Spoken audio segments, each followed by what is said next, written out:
within the last 5 years, they consumer faced a lot of things for artists and creatives. And like historically, like I mentioned already, like rappers, rap music, especially black people, they have been taken advantage of. They've been used, manipulated, haven't been getting their royalties. And welcome back to Filter What?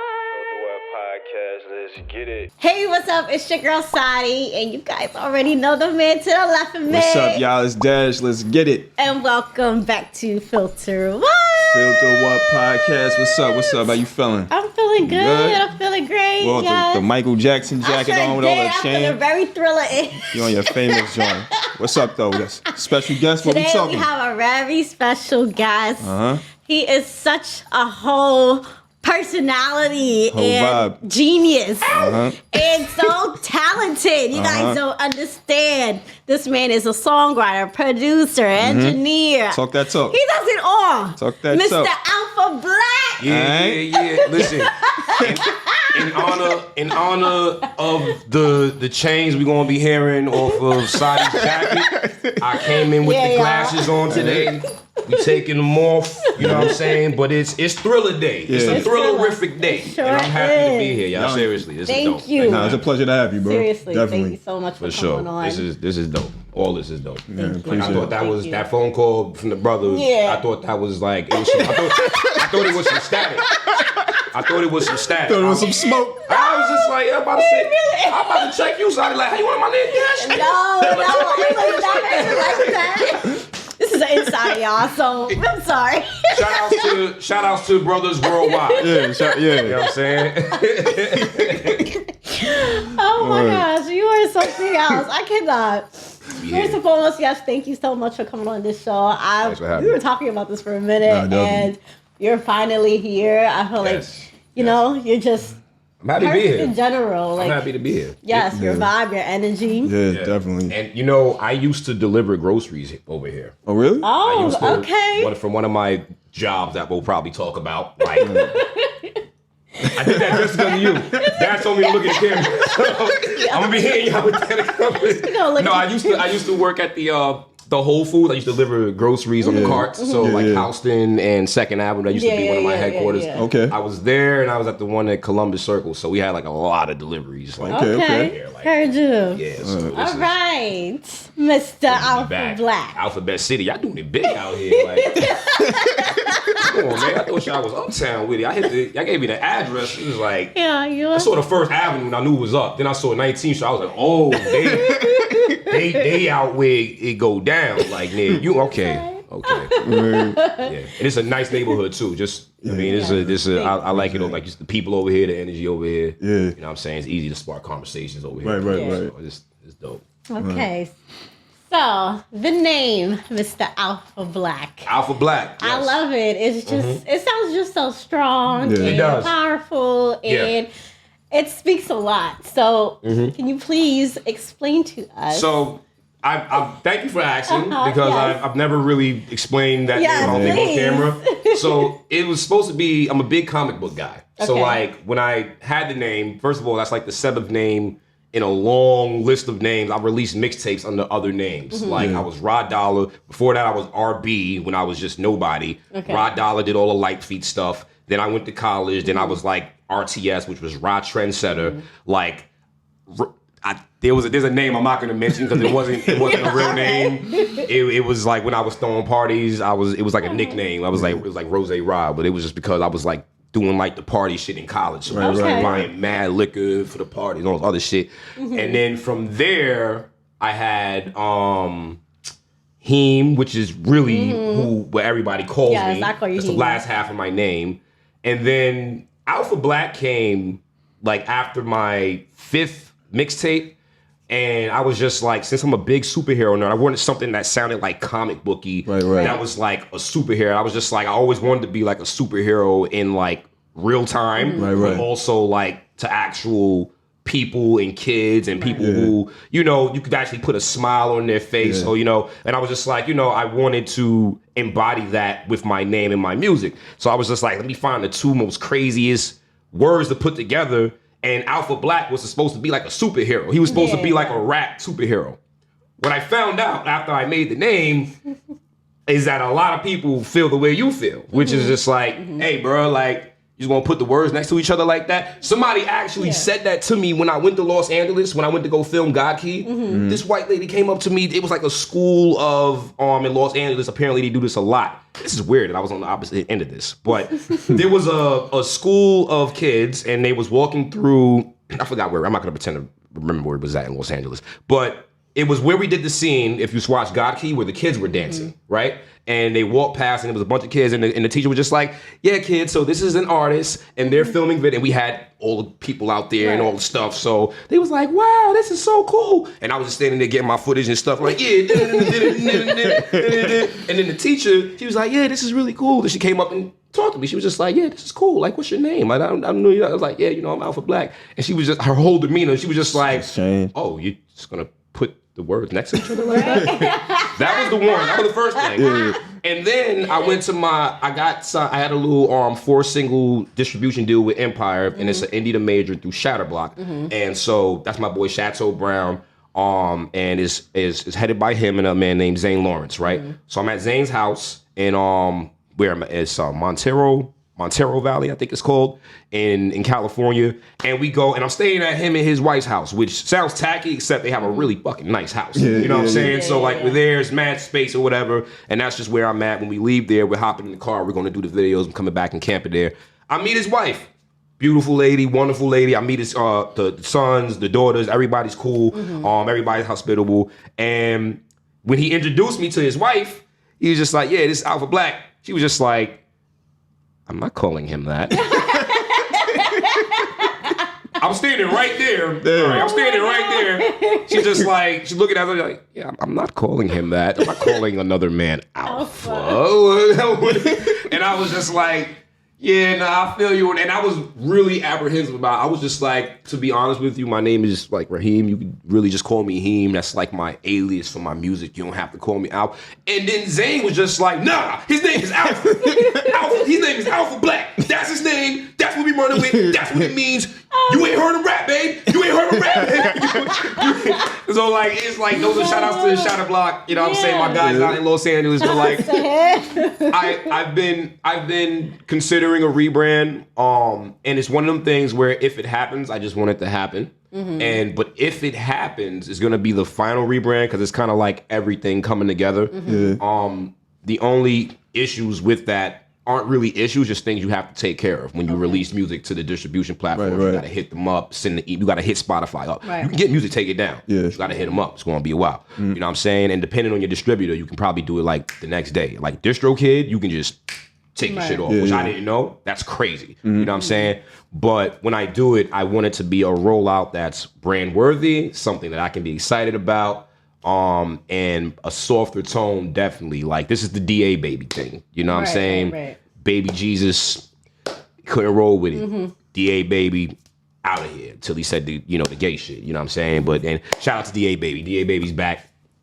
$1 billion baby. That's $1 billion baby. They gonna see this. I'm looking at the camera. That's $1 billion baby right there. Like, you know what I'm saying? So I'm very much aware that but that's where it comes from. Okay. I like the name though. I like it. I feel like it stands on confidence. It has a ring to it. So I like it. Like, thank you, man. And it's the last piece of it, which is important. The reason why I spelled black, because there's a lot of, like Black Pyramid. They see the V. It's supposed to, what the other thing is supposed to mean black designer. Like, so you see like black, they have an Alfa Blvck in Paris, and it's actually a high-end luxury brand. They actually did what I wanted to happen, but I took the name first. So they had to like get all their stuff like different, you know what I'm saying? And I held the trademark for it. So like Smart man. But they have like a whole brand, and I kind of want to partner with them. But anyway, that aside, we are a black designer. That's what I tell all my friends who work. Like, I tell them, don't worry about how good you are at what you do. You have to work. You have to understand that the world has eyes on us all the time. We are the guys who they're watching. We're innovating. We're doing things that people who are overseas, they want to do. The people who are in Beverly Hills, they're driving around in their cars, want to listen to. So, don't focus too much on, how good you are. It's going to be something that comes with talent. If you like it, you'll work and you'll get better at it. But, we are actually designer. Like, we don't have to focus on getting clothes. If you want Balenciaga, you want to wear high end, you can do that. I like nice things, but I don't like people being attached to them, right. and I want us to really be empowered in ourselves. That's what Alpha is. That's why I wore the shirt. I went to Penn State, but you guys are gonna hear it here first. I'm doing Alpha University. So that's how I'm gonna be like branding like my whole thing. So that's really gonna be my rollout. And I was talking to MK about it, right? And he was just like, yeah, you can do that without it being this aggressive, like people hear Alpha University is gonna be this aggressive thing. Like, no, it's gonna be teaching young men like trade skills. Like I wanna like start like some youth programs. Like that's how I learned studio stuff. Right. So digressing back, we are the designer. So Alfa Blvck was supposed to mean like we are the thing, like we are the Balenciaga, we are the high end this. And honestly, those are just metaphors. You can create your own thing, be your own thing. So it's to the point now where Alfa Blvck can be something completely different from me. There can be another Alfa Blvck. There can be an Alpha White. Yes. Yeah. There can be an Alpha White. And it's not going to piss me off. Okay. So the world can know if somebody comes out and they do Alpha White, I'm not going to be like, oh no, all alphas matter. That's insane. I'm like, that's great. Yeah. You know what I'm saying? Because there's a lot of white people that ain't shit, and there's a lot of white people that is shit. Yeah. It's like there's a lot of black people that ain't shit, and there's a lot of black people that is shit. I think we need to bring back like alpha white men, like the right ones. Right. You know what I'm saying? Like I feel like white guys get a bad rap, and I know like a lot of white men. Like there's like some white men who are really like just about their grind, and they really stay under the radar, like some niggas. I ain't even gonna hold you. They really stay under the radar. They get their money. They go to the spot. They dress up the way, you know what I'm saying? They do the thing where if you there with them, you like, all right, this makes sense. We got a lot of front runners who are just not the guys we should be looking at. You feel me? So like, I want Alpha University to really be about inclusiveness to every aspect. Like, it don't even have to be closed off to men. You know what I'm saying? It can be something about just self-empowerment, really focusing on our culture, our people, what we're doing, and that's Alfa Blvck for you. Nah, that's dope, man. That's dope, man. I love what all of that stands for. Absolutely. But that, just you being from Harlem, what inspired you to get into music? The after-school program I mentioned. Shout outs to Intel. They had a clubhouse called. Is a program called the Intel Computer Clubhouse. It was on 152nd Street and 8th Avenue. Okay. And it's a taxi thing now, which is really weird to look at. They used to have a gate and it was like purple and it was painted like the old Intel sign. And I think the kids did that. And so this was where I learned studio production for the first time. I was using Acid Pro 3.0. It was like when you go in, they had like computers kind of like all around like the walls and stuff. And they weren't like super crazy computers. And this is like when I was like 10, 11 years old. So that technology. But it had like all the beginner level programs that a lot of people use today. Right. Bryce 3D Maker, Adobe, like old Adobe. So I was messing with Photoshop when it was like really in its heyday. Acid Pro. A lot of people don't even know what Acid Pro is. That was literally my doll for a little bit. And then I went and I tried Fruity Loops, and then I tried Reason, and then I tried Logic, then I tried Pro Tools, and then I got to Ableton. And eventually I tried them all, and it all was just one thing. And that's what got me into it. So the way the program worked, every year they did a thing called the Teen Summit, where they chose the most productive teenagers in the program, and they would send them to Boston College, and they would send them Intel, the Clubhouse. It was in a lot of countries. So this summit, people from Africa was coming, people from Australia was coming, and then also people from America. But we all went to Boston College, and I never forget, man. It was like we was in the alumni hall of the college, and since I had went and was chosen to go 2 years in a row as like one of the top guys, because I was doing a lot of production work, and that's who I was back then, doing all the lifey stuff. And they set up the microphone like right in the middle of the hall, and I was just there, and we like cut a song like in front of everybody, and then we aired it like in a movie theater. Like it was like a thing they set up specifically for the kids. It was one of the coolest things I ever seen in my life, bro.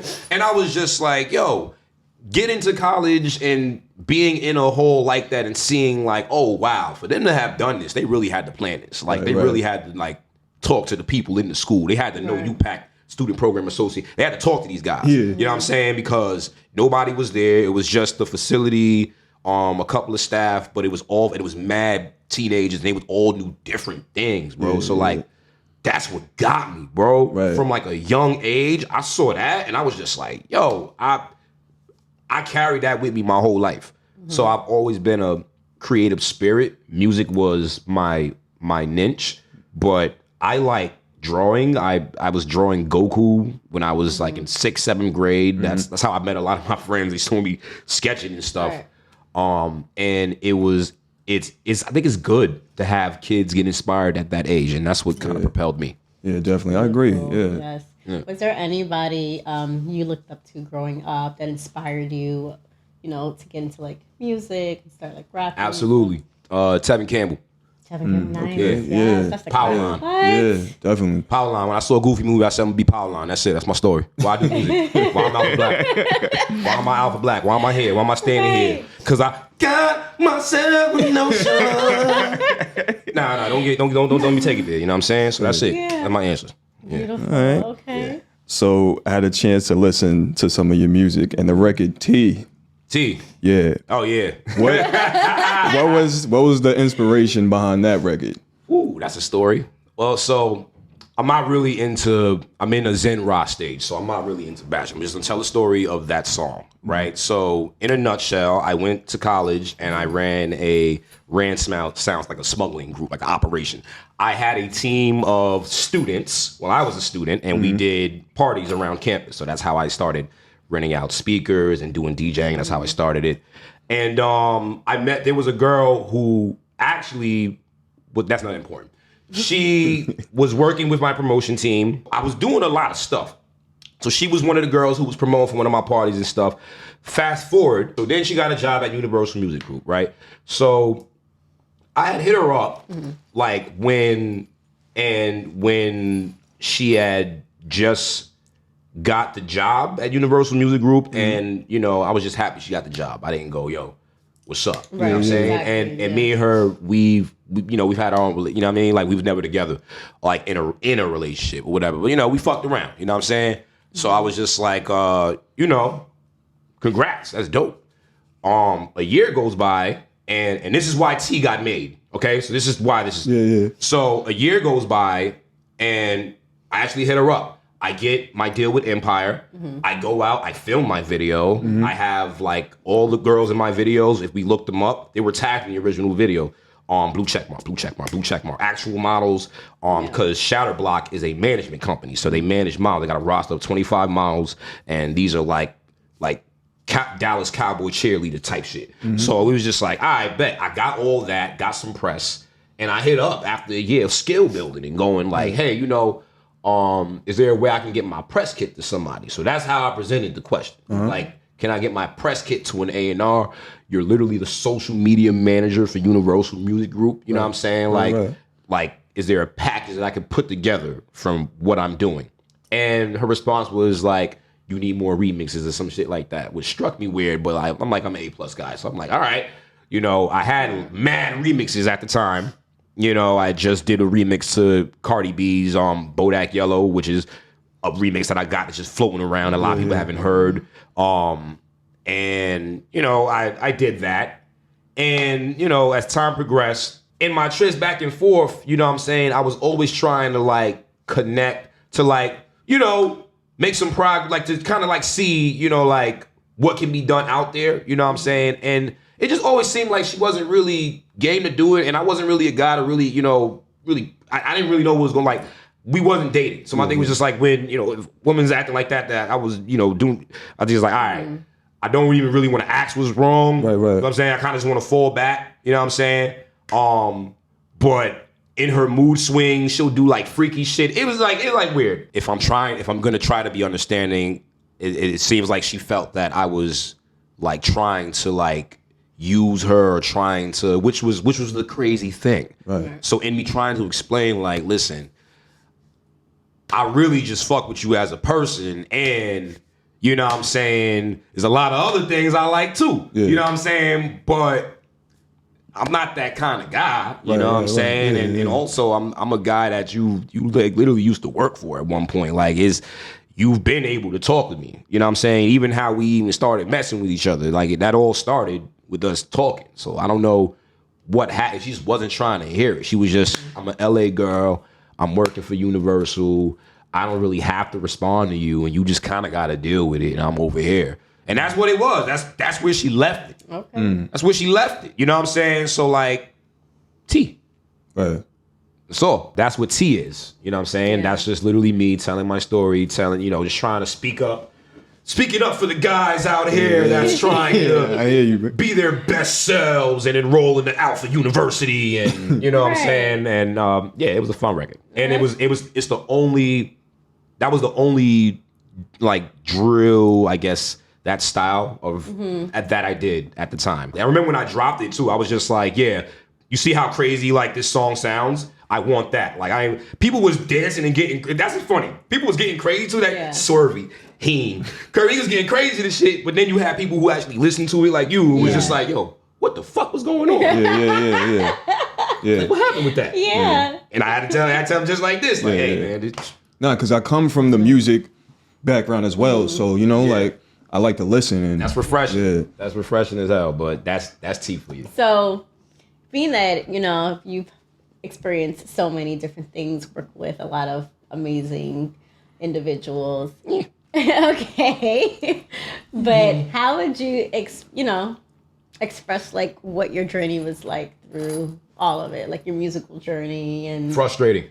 Okay. It wasn't fun. That's all I got. But why was it frustrating? Like what made it all so frustrating? I was definitely going to expound too. But what's the name? It's the artist world, the entertainment world is like, it's very easy to get caught up in trying to have a product and not working on your back end. So when you don't have nobody to show you these things, navigating the terrain can be very, very stressful. I had a foot up because I was producing my own music, but even with that Excalibur of a talent, it was still very, and I called it the Excalibur because like it's a double-bladed weapon, it's a double-edged sword. It was like, yeah, I can cut a record whenever I want, but I thought that it was something that people be like, yo, that's cool. He's an asset. Nah, everybody was just like, yo, we can't fuck with that nigga.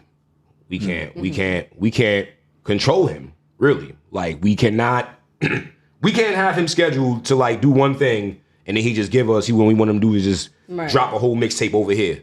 That's like crazy. And that's the type of shit I was on. So, having that and thinking that I was going to have an easy time in the actual business world, it was a wake up call. I'm going to different studios, I'm going to different places. It was, and I don't blame it all on people and my responses or whatever, but acclimating to that and learning how to actually, brand awareness and brand management was like the biggest things that I just wasn't paying attention on. It was like, I was working on it subconsciously, but not consciously. And it was subconscious because everything that I did contributed to this idea of me, but I wasn't polishing that idea. So I ran into a lot of roadblocks. I did business with a couple of slimy people in New York. And I hate shitting on New York, but I don't want to. But we do have a lot of situations and promoters and a culture of like promoting artists here in New York that's like it just messes up the game. It's built on scams. It's built on extortion. Like I've spoken with Fat Joe. I've spoken with Jadakiss. I've spoken with Mano. Like Fat Joe want $50,000 for a verse, which is like cool. You know what I'm saying? And let me say one thing about the $50,000. $50,000 for a Fat Joe verse, that sounds cool. I lost the respect where he goes, but if you got $500 right now, I can give you a story post. Wow. I'm talking to Fat Joe. Yeah. And I'm going like, Fat Joe, a story post on your story for $500 ain't going to do anything for me. That's one. And then two, Fat Joe, what do you need $500 for? From me? What do you need $500 from me for? Yeah. Like for real. Like I'm a nigga. Like when I say I like the 50,000 for a Fat Joe verse to the right person, if you know how to close deals, you can get that. You get more than that 50 grand. Right. I know how to do business like that. Right. So I was cool with that. And then he said 5. I was like, I'm like, wow, what do you need? Trying to go to lunch or some shit like that? Like I was like, what do you need $500 for? Like, And that's the culture here. And unfortunately, you know, with a couple of artists, you know, they want like chump change to utilize their social medias, but we do. My roommate is a guy that does algorithmic data, and we look at that shit, and we know for a fact that you're not getting famous from a story post. I don't care if you're fucking Chris Brown. And I don't care if you're Sean Combs' kid. And I mentioned him because he posted me. Dream Doll posted me. They posted me at the same time because I don't know if you saw the video for Nairi that I did for her for the Gas You Up challenge. I sure did. So they posted it. They both posted it. I went crazy with that. Yo. So I went to the Warner Music building while it was on Dream Doll's thing, and I stood out there with my lights. Like, I'm really anime for real. Yeah. I was out there really trying to get somebody to like, yo, we got posted. Like, you know what I'm saying? So anyway, that was crazy. Nobody cared. But security fucked with us though. They was just like, the one bull, he was just like, yo, you should have came yesterday. Kodak Black was here yesterday. And he was just out here smoking in Black and Miles and shit with his peoples. He was trying to put me on because he fucked with me. He was just like, I fuck with you. I can't let you in, but I fuck with you. You know what I'm saying?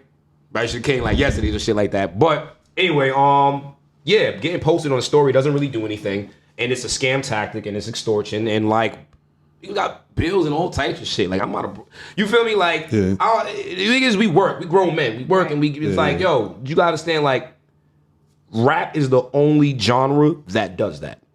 End of story. Look at country art. Do you think the country artist is going to the DJ? Giving this nigga $1,000 to play they shit in the fucking club? Right. No, I think the rock and roll artists are like doing that. They're not doing the EDM artists, the house artists, like they don't do that. That is an inherent rap thing. And I get it. You know, it's culture. Black people are culture. But it's like, since it's our culture, we can do things different. It's not going to change unless these people who are like, quote unquote, gatekeepers of these small areas. Like, I literally know a lot of people that's like in Harlem and do this shit. But like, these guys, I call them the gatekeepers because those are the guys in that place. They're not the place for everybody. Not the gatekeepers of hip hop. But like, it won't start until they go, like, this is slime business. Like, we're just gonna not like do that. Don't mean you have to take on every artist, but they're lazy and they're not setting up a proper system of management, which is why Capital is like, we'll do it. Yeah. Def Jam is like, we'll do it. If you don't want to put the extra effort into making sure this makes sense, we'll do it. And a lot of these rap, they slide by, and naivety is a thing, and there's mad artists who are just gullible.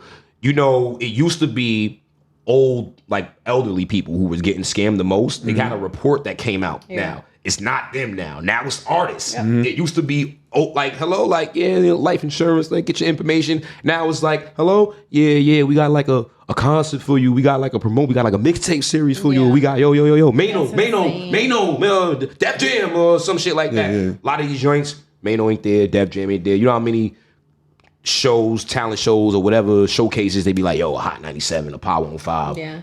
Ain't none of them niggas there, bro. Ain't none of them niggas there, bro. The PRA ain't there, the radio guy ain't there. It's like some C-list celebrity that did some shit like mad long ago, and he knows some people that do some stuff and they got the spot. That's it. And it's like $50 an entry, so I hope you do well. Yeah, that's, you know what I'm saying? Like, so we gotta, that's why I bought my equipment. That's why I bought, you know, my sound system, and that's why, you know, summer I'm gonna be active. I'm actually be I like generators outside, working with a lot of vendors and stuff like that.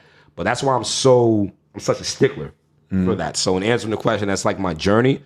I kind of evolved into the person that I am because of the things that was like giving me that adversity over the years. So it wasn't an easy thing, and that's why I don't want to tell nobody when they ask me like, yo, how you feel? I'm not like, oh, doing the music, it was great. I was making a lot of music and like eating really good all the time. Like I was like, nah, like it was a lot of hard times and a lot. And like and I learned that it's not just a music thing, it's a how serious are you about whatever the fuck it is you're doing thing. Yeah, right. So I was just always dead serious. You know what I'm saying? So that was it's the best way I can sum it up. I felt about it all. Definitely. So you kind of already answered this question, but I was going to get into what made you want to build your own studio, invest in yourself and stuff like that. But definitely the clubhouse. Just the clubhouse. Okay. I still got the like an old Behringer like mixing board. It's the same one. They gave it to me like when they closed when they got like a new one. So it's actually crazy. I got like a little antique item. I don't even think they make the plugs for that no more.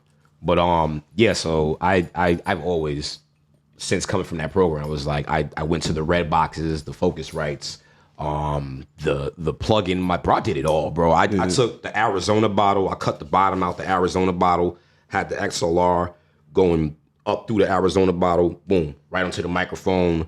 I've had the covers hanging up, bro. I've like recorded in my closet. I've recorded in Boston College and in spaces I was just open.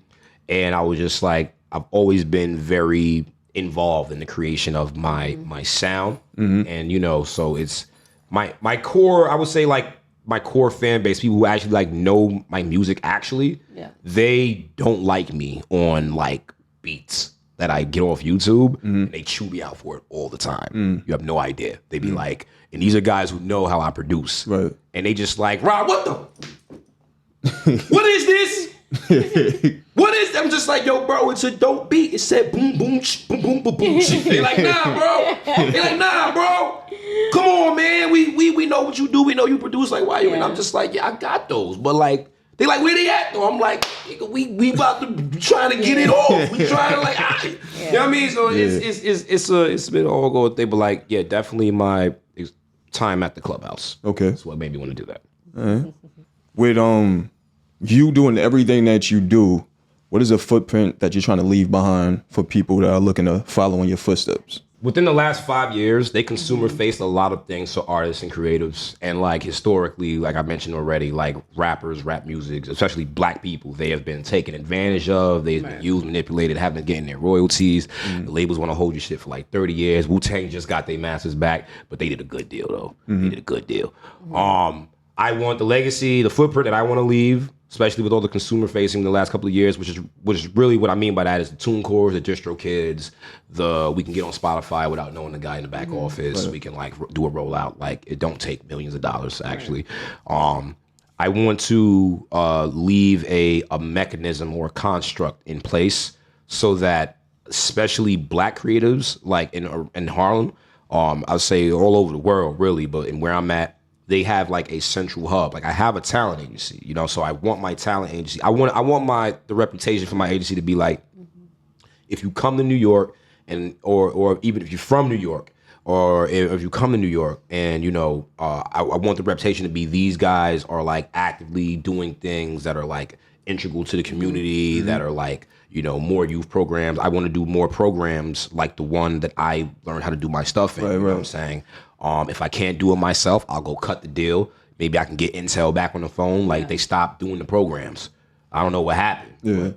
Maybe they need a motherfucker to get on the line and go, hey, bro, I need to bring those back. That was dope. Look what it did to me. I'm Alfa Blvck now. Exactly. I'm dead ass Alfa Blvck now. So it's like, maybe we should do that again. So that's what I want to do, you know, for the kids, for sure. That's dope. Yeah, that means a lot. Cool.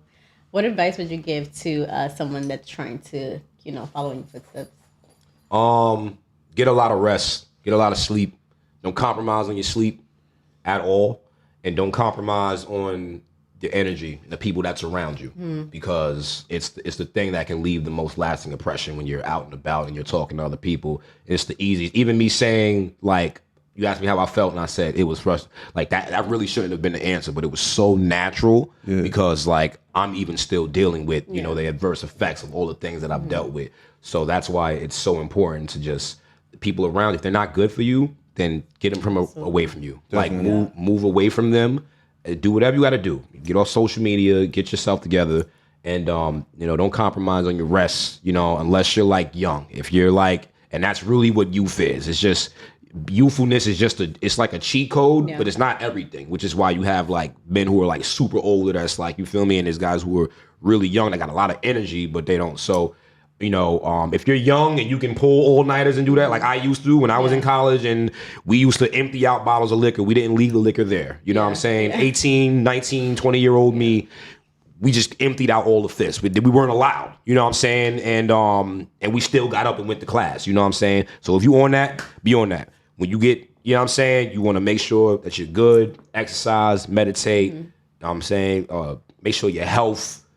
Don't just eat a bunch of crap. Yeah. I'm saying these are real, Yeah. like a lot of dad shit that I'm saying. but it's real. It's the most important stuff. I Yeah. promise you. Yeah. I promise you, this is the most important stuff. Your nutrition, the people around you, and just like staying active and being kind. Like be kind to people. Like it's very easy to just not be kind. You know what I'm saying? But you got it. You got to try.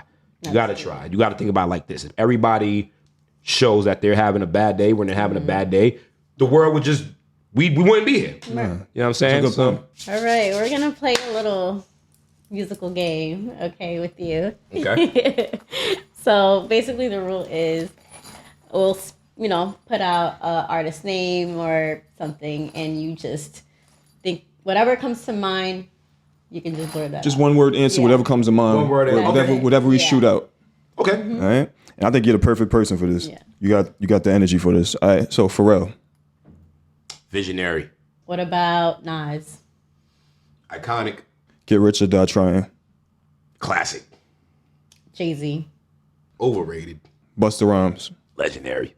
J. Cole? Organized. Brandy. I'm sorry, Moesha is the first thing that came to mind. I was trying to think of something other than Nah, don't Moesha. be, nah, Okay, that's like that's fine. that's one. Yeah. Almost said Ray J. Kendrick Lamar? Epic. Harlem. Home. Little Kim? Architect. Drill music. Stupid. Hip-hop? Vast. Well, inclusive. Tiana Taylor. Annoying. Kanye West? Spontaneous. Cameron, Come Home With Me. Vibe. Blueprint? Source. ASAP Rocky. Fashion. Dapper Dan? Life. OG fashion. Yeah. High fashion is OG fashion. Yeah, no, that was a That's my man Dapper. Jesus, thank God he got all his roses after You all sure this did. time. Absolutely. yeah. Yeah. Okay. Okay. Yes. Those are some solid. Yeah, those are some solid answers. Nice. All right. Yes, I loved it. All right. So where can people follow you? Stream your music, all that good stuff. I'm on Instagram. I just got back on Instagram, and if you can afford your blue check, get it. Like, I'll just say this while I'm on camera. I'm gonna advocate for people getting their blue check. Okay. This thing about the consumer facing over the last few years, one of the biggest issues that I had is, and I'm gonna make this quick, I know we're wrapping up. When I got my deal with Empire, that was really when I first discovered the gap, right? Because it was just like I was doing all these amazing things, but nobody could see my posts. Right. It's really just that simple. Like, I'm literally here with the models, with the cars, and we're doing a thing, but I don't have this goddamn check. You know what I'm saying? And there's ways to get it. There was ways to get it before the blue check, and I knew these ways. And it's not to pay the weird guy over here $3,000. There's a way that you were supposed to run press with another entity, and if they had their verification, you're supposed to coincide or running the press, run at the same time, and then file for your verification within that 60 days. So there's ways to do it, and I was setting them things up, but excuse me. Get your blue check mark if you can, because all it is like, first of all, Netflix costs more than that. So like, it does. It costs $17 for Netflix. Now I got two screens. I don't know what they doing. I don't know what they doing. But what it, is for me, it's not that much. Like, for me, I'm the type of dude who would just probably, I'd rather like, I'm trying to spend all that at once. Really, like, so we just pay it off for the year, just get it off. Because what it's gonna do, and what I've seen it do, is that it's literally, now that everybody can do it, it's literally, it's a you can get more seen than somebody who's actually famous and had their check mark already, just by being yourself and then having your shit, because it's literally not pushing you down in the algorithm, which is what was happening. And it drove me into a depression when I was with Empire. I was like, yo, do nobody just not fuck with me? And I realized that wasn't the case. Nobody could see my stuff. There's things to get done. So, but y'all can follow me on Instagram, Alfa Blvck, ALFABLVCK. Same thing for YouTube, same thing for Facebook, / and we out here, Harlem, you know what I'm saying? Like, Harlem, that's heard up. that. what we was going to filter, we ain't filtering nothing. Oh my gosh, thank you again for coming Thank you. on the This show. was amazing, you know Yes, what I'm thank you saying? for your wisdom. Yeah, now it was a pleasure having you. You have great energy, Yes. and Thank you guys, appreciate it. everything that you deserve is coming to you, bro. Absolutely. Like, yeah, man. Yes.